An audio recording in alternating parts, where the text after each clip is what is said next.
Welcome sa Eric Jan _TV.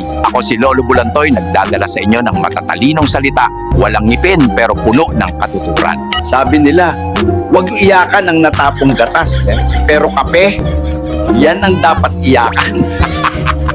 Sabi nila, ang kalinisan ay kasubod ng kabanalan, kaya nagsisipilyo ako ng gilagid ko. Sabi nila, pumito habang nagtatrabaho.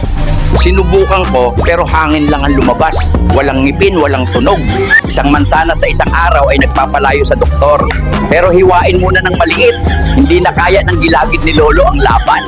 Mag-subscribe, i-like at i-share. Sundan ang Eric Jan _TV sa TikTok para sa mas maraming tawanan. Salamat sa panonood!